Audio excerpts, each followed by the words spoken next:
And it's funny because some moments you take back to practice when you guys competing, but just a good environment though, man. The fans was great. I appreciate the ovation, the cheers, the things that they were saying. I appreciate it all, but the game itself was weird. Can you kind of summarize? I mean, you knew the video was coming, and you knew the ovation was coming, and Michael B with the introduction and all that stuff. Yeah. But thinking about it and actually feeling it, experiencing it, how long did it sort of take you, especially after the video? I know you're out of the game at that point, but Yeah. to get back into it, because it had to disrupt, it had to stick in your mind for a little bit at least.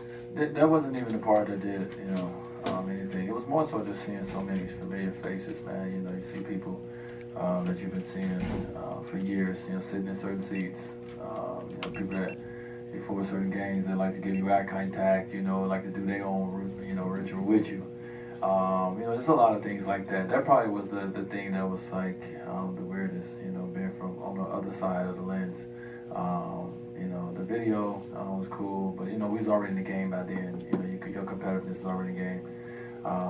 But just out there and going against Justice and Tyler and Josh from the other side, was kind of different. But overall, me just being very thankful for this environment. Me being very thankful for this moment, and I'm glad it's over with too. I'm glad it. When I first looked at the schedule, I was like, "Why it's so early?" But now I'm glad it's over early, so we can really we can focus on. I don't think we got no more of these on our team. We've had one in Chicago. We got this one.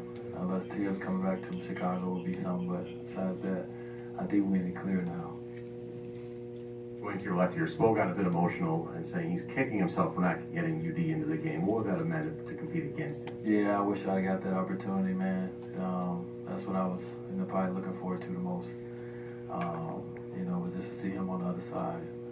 But obviously, we play him 2 more times in Chicago, so. But I definitely wanted to, see him on the other side. I definitely was going to get the ball and call a pick and roll with his guy and try to get a switch. That's what my goal was tonight. But maybe next time. Rondo mentioned that you blinked a few times during the trivia, but nothing. Yeah, that's what he said. I was sweating. I just getting out the game. But no, I wasn't emotional from that. I mean, probably the most emotional I got was at the end of the game. When I went around and hugged certain people, and just to see, people that I call family. Probably in the arena. That probably was the most emotional moments for me. Than looking at the video, which was great. But like I said, by then I was already in the game, competing. So I wasn't emotional at that time. You also mentioned that number 20 is a very strong kid on the last play. Get you to foul line. Yeah, no, Justice is. He like to put his chest on you. So he put all his taco meat on me, and I got the vet call. I told him, I don't give any foul calls nowadays, so I appreciate that one. I got the vet call, and I wasn't missing those free throws. So I appreciate him for being overly strong on that play. The way Spo said, he said as if it was last year. He says you would have. He says it would have been a good call. You would have sold it. If it was this year, no. Last year would have been a good call. This year you're selling it. I don't know. I get fouled a lot, so I don't care. I take my 3 free throws right off in the sunset. But like I said, I got the vet call on that one, and I appreciate him for giving me one. Dwayne, I was hoping you could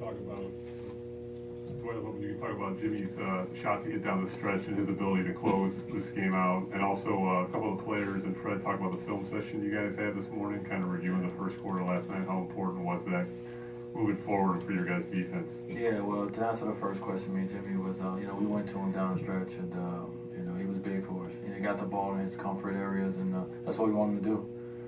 We all want Jimmy to, feel comfortable taking those shots. We know he can make them, and he came up big for us tonight. And yeah, as we continue to say, we're still a team that's learning each other. The coaches is learning us, and we're learning them.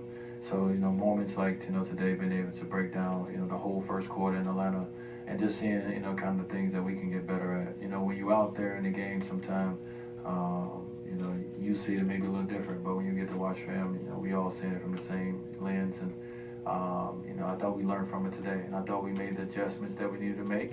you know, in this game when it came to, you know, our defensive, you know, habits. So it's just going to take more of that. It's going to take more eye-to-eye communication. It's going to take more of those moments where, you know, guys can be sensitive when coach decides to, you know, tell us when we're doing wrong, and vice versa. You know, as players, you know, we got to make sure we ask questions and you know, challenge the coaches to make sure that, you know, they're making sure to tell us what we need to do and just asking questions. So today was a great film session from that standpoint. And when you have no walkthrough, when you have no time, it was good to get that, you know, come out and see that we, you know, we put it to work, you know, in this game. Not sure if you've ever seen that move before, where a guy like Tyler pump fakes, gets a guy in the air, and draws contact. Not sure if you've seen that one. Yeah. What's it mean that these guys still, obviously not only are just still listening to the lessons you shared last year with them, but they still want more from you too, and obviously listened very well in some cases. I love those guys, man. You know, it's watching Tyler and Josh come from the D League into, you know, being players that's so respected in this league. Watching Justice, you know, still a young kid, you know, just looks so much more comfortable on the floor tonight. I know everybody's going to get, you know, has been talking a lot of stuff about numbers, but, you know, that kid is making strides, and you can see it, you know, in his play. So Tyler got me on that one. You know, I know he shoots it, you know, pretty quickly, so we're trying to contest it, but a smart move by him, so it's good that he take notes. Good morning. Dwayne, I was looking at you right before the start of the game, and you just had a moment where you were sitting on the bench, the guys were still warming up, and you hit your head down for maybe 2 or 3 minutes.